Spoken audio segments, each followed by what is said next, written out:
tasty pastry. It's a low-carb Pop-Tart. It's got 3 to 4 grams of net carbs, and we love this show. This is our best place to be in LA.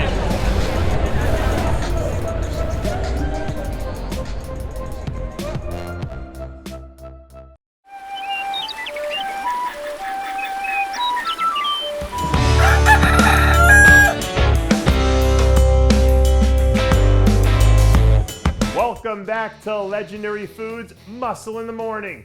I'm Dave Palumbo, and today is Thursday, November 10th, 2022. And let's find out what's going on in the world of bodybuilding and fitness.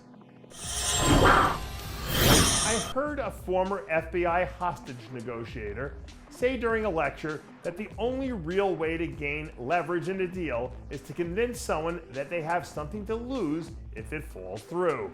Or if you're Samson Dauda, option B is to just keep applying pressure until the person on the other side of the table realizes that their only choice is to comply, unless they want things to go bad in a hurry.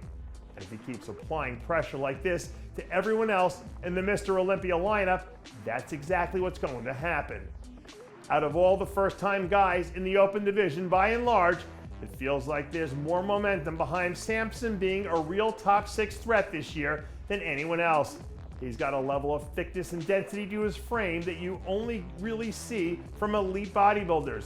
So if he can hit the gas with his conditioning over the next 6 weeks, he won't have to worry about trying to gain leverage because he's just going to keep applying pressure until someone breaks. If you're a Brett Wilkin fan, the countdown is officially on because we're T-minus 72 hours away from seeing him hop back on stage for the first time since mid-March. Even though I think expectations were higher for him heading into the Arnold Classic, especially given the magnitude of a show like that, to a certain extent, the expectations might be higher for him here in Romania because he's been billed as one of the pre-show favorites from the moment he signed on the dotted line. Based on what we've seen from him throughout his prep, I think there's no question that he added some quality muscle where it counts during his mini off-season period. But for Brett to beat a guy who's well known for his conditioning like Bayraz Talbani is, size alone isn't going to cut it because he'll need to bring the total package.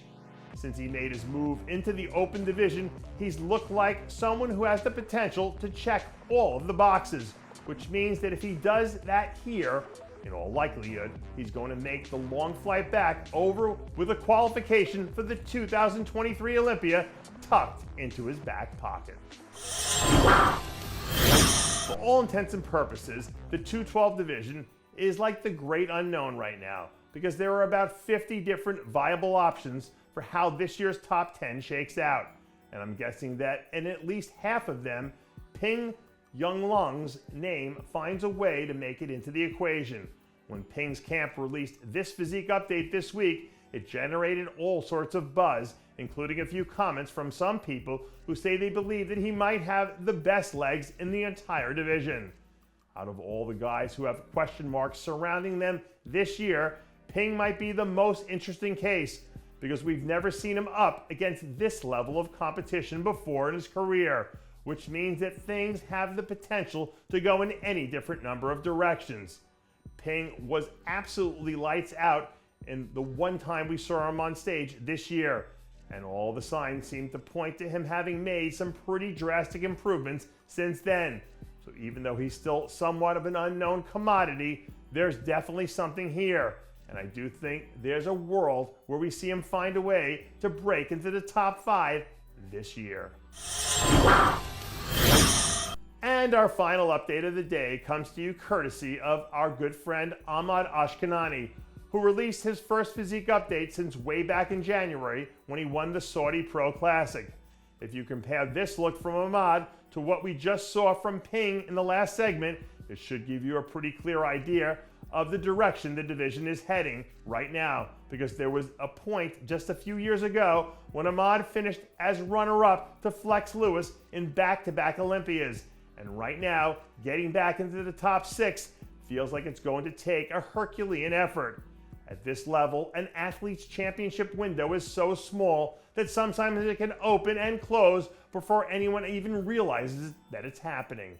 So now that the title is vacant and things are as wide open as they're ever going to be for the foreseeable future, if he was ever going to make a push to get himself back into contention, this would be it, because there might not be another chance.